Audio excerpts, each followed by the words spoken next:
નમસ્કાર, હું ચેતન. ગ્લોબલ એક્સપ્રેસમાં તમારા બધાનું સ્વાગત છે. અમેરિકામાં રહેતા ગુજરાતી ઇમિગ્રેટ્સના આજના મુખ્ય સમાચારની વાત કરીશું. જો તમે અમેરિકામાં રહો છો તો અમેરિકાની રોજની અપડેટ સાંભળવા માટે આ ચેનલને સબસ્ક્રાઇબ જરૂર કરી લેજો. અમેરિકાના આજના સમાચારની વાત કરીએ તો FBI ડિરેક્ટર કાશ પટેલના નેતૃત્વમાં સુરક્ષા એજન્સીઓની મોટી સફળતા. અમેરિકાના ઇતિહાસમાં પ્રથમવાર ઉચ્ચ પદ પર બિરાજમાન ગુજરાતી મૂળના કાશ પટેલે ચાર્લી કિર્ક હત્યા કેસમાં શંકાસ્પદની ધરપકડ અને ઉત્તર કેરોલિનામાં આયોજિત ISISના આતંકવાદી કાવતરાને નિષ્ફળ બનાવી પોતાની ક્ષમતા સાબિત કરી છે. આ ઘટના ગુજરાતી ડાયસ્પોરાની અમેરિકાની આંતરિક સુરક્ષા અને હાર્ડ પાવર શાસનમાં વધતી જતી મજબૂત પકડ અને પ્રતિભાશાળી ભૂમિકાને સ્પષ્ટપણે દર્શાવી છે. હોસ્પિટાલિટી સેક્ટરને ટેરિફમાં રાહત. આહોવાની મોટી રાજકીય જીત. અમેરિકાની 60% હોટલના માલિક એવા ગુજરાતીઓની સંસ્થા આહોવાએ ટ્રમ્પ વહીવટીતંત્ર સાથે વાટાઘાટો કરીને હોટલ ફર્નિચર અને ફિક્ચર પરના ટેરિફમાં 1 વર્ષનો વિલંબ મેળવવામાં સફળતા મેળવી છે. આ વ્યૂહાત્મક જીતને કારણે હજારો પટેલ મોટેલ માલિકોને આર્થિક આંચકામાંથી મુક્તિ મળી છે અને તેમના પ્રોપર્ટી રિનોવેશનના પ્રોજેક્ટ કોઈપણ વધારાના ખર્ચ વિના ચાલુ રહી શકશે. ટેક્સાસમાં હનુમાનજીની પ્રતિમાની સ્થાપના અને સાંસ્કૃતિક વિવાદ. સુગરલેન્ડ. ટેક્સાસમાં 90 ફૂટ ઊંચી હનુમાનજીની પ્રતિમાનું ભવ્ય અનાવરણ કરવામાં આવ્યું, જે ગુજરાતી સમુદાયની સાંસ્કૃતિક ઓળખનું પ્રતીક બની છે. જોકે આ સંસ્થાના સામે સ્થાનિક કટ્ટરપંથી જૂથોએ ભારે વિરોધ પ્રદર્શન કરતા તેને ધાર્મિક સંઘર્ષનું રૂપ આપ્યું છે. આ ઘટનામાં આર્થિક રીતે સફળ હોવા છતાં સાંસ્કૃતિક સ્વીકૃતિ માટે ઝઝૂમતા ડાયસ્પોરાની વાસ્તવિકતાને છતી કરે છે.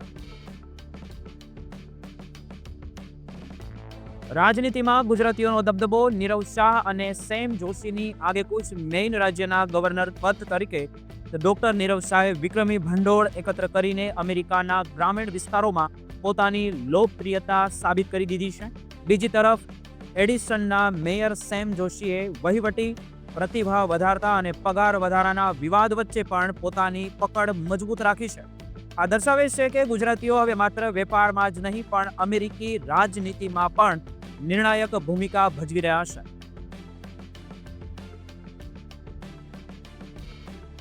ગેરકાયદેસર ઇમિગ્રેશન અને લેબર ટ્રાફિકિંગ સામે કડક કાર્યવાહી. અમેરિકી સુરક્ષા એજન્સીઓએ વેસ્ટ વર્જિનિયામાં ભારતીય નાગરિકતાનું શોષણ કરવા બદલ ગુજરાતી દંપતી અવનીબેન પટેલ અને રાજેશ પટેલ સામે કાયદાકીય સકંજો કસ્યો છે. આ સાથે જ US એમ્બસીએ ડંકીરૂટ દ્વારા ગેરકાયદેસર રીતે સરહદ ઓળંગતા લોકો સામે ફોજદારી ગુનાની કડક ચેતવણી આપી છે. આ સમાચાર સમુદાયના સફળ ગર્વની સાથે જોડાયેલી અંધારી અને ગુનાહિત બાજુ પર પ્રકાશ પાડે છે. આ બધા સમાચારની આપણે વિગતે ચર્ચા કરીશું. આપ જોતા રહો ગ્લોબલ એક્સપ્રેસ. આજે હું તમારી સમક્ષ એક એવી ચોંકાવનારી વિગત લઈને આવ્યો છું જે જાણીને તમને અહેસાસ થશે કે અમેરિકા જવાનું સપનું ક્યારેક મોટી મુસીબત બની શકે છે. શું તમે જાણો છો કે વેસ્ટ વર્જિનિયામાં રહેતા એક ગુજરાતી દંપતી પર અત્યારે કાયદાનો કેવો સકંજો કસાયો છે અને શા માટે અમેરિકી દૂતાવાસ ડંકીરૂટથી આવતા ભારતીયોને જેલ અને ડિપોર્ટેશનની કડક ચેતવણી આપી રહ્યું છે? મિત્રો, આ વિડીયોમાં અમેરિકાના એવા કાળા સચ વિશે આપણે વાત કરીશું જે એજન્ટો ક્યારેક તમને કહેતા જ નથી. આ વિડીયોના અંત સુધી બન્યા રહેજો, કારણ કે આ માહિતી તમારા લાખો ડોલર કે લાખો રૂપિયા અને તમારી જિંદગી પણ બચાવી શકે છે. અત્યારે અમેરિકામાં ગુજરાતી સમુદાય વચ્ચે એક એવો કિસ્સો ખૂબ જ ચર્ચામાં રહ્યો છે અને તે છે વેસ્ટ વર્જિનિયાના રોન્સવર્ટમાં રહેતા રાજેશ પટેલ અને અવનીબેન પટેલનો કેસ, જેઓ અત્યારે કાયદાકીય મુસીબતમાં ફસાયા છે. આ પટેલ દંપતી પર ગેરકાયદેસર રીતે ભારતીય નાગરિકને કામ પર રાખવાનો અને તેને ટ્રાન્સપોર્ટ કરવાનો ગંભીર આરોપ લાગ્યો છે અને આ મામલે તેઓએ કોર્ટમાં પોતાનો ગુનો પણ સ્વીકારી લીધો છે. જો કે આ કેસને સંપૂર્ણ રીતે લેબર ટ્રાફિકિંગ એટલે કે મજૂર તસ્કરી તરીકે નથી ગણવામાં આવ્યો, પરંતુ તે અમેરિકાના ઇમિગ્રેશન કાયદાનું મોટું ઉલ્લંઘન ગણ્યું છે.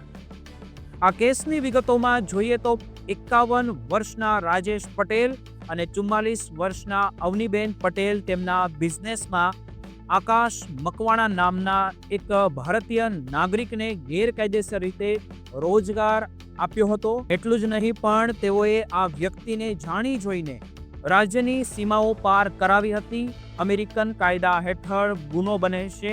આ મામલે સજાની જાહેરાત 5મી અને 9મી જાન્યુઆરી 2026ના રોજ થવાની છે. એટલે કે એક સુનાવણી આજે થશે, જેમાં જેલની સજા અને મોટા દંડની પૂરી શક્યતા છે. અવનીબેન પટેલની સજા આજે એટલે કે 5મી જાન્યુઆરીએ નક્કી થઈ શકે છે, જેમાં તેમને 6 મહિનાની જેલ અને $3000 સુધીનો દંડ થઈ શકે છે. જ્યારે રાજેશ પટેલની સજા 9મી જાન્યુઆરીએ સંભળાવવામાં આવશે, જેમાં તેમને 5 વર્ષ સુધીની જેલ અને $2,50,000નો મસમોટો દંડ થવાની શક્યતા છે.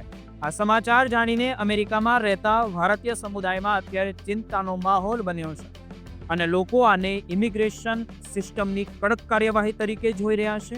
બીજી બાજુ અમેરિકી દૂતાવાસે પણ ગેરકાયદેસર ઇમિગ્રેશન એટલે કે ડંકી રૂટ પર લાલ આંખ કરી છે. 2025ના વર્ષમાં આ કાર્યવાહી વધુ તેજ બની હતી અને અત્યારે જોઈએ તો અત્યાર સુધીમાં 1600થી વધુ ભારતીયોને અમેરિકાથી ડિપોર્ટ કરવામાં પણ આવ્યા હતા, જેમાં ગુજરાતીઓનો બહુ મોટો હિસ્સો બન્યો છે.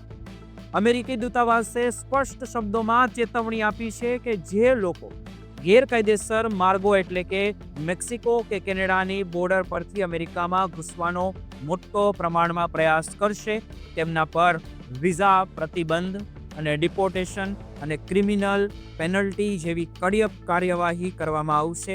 એટલું જ નહીં, જે એજન્ટો લોકોને આવા ગેરકાયદેસર રસ્તાઓ બતાવી રહ્યા છે, તેમના પર પણ 2025માં વિઝા પ્રતિબંધો લાદવામાં આવ્યા હતા.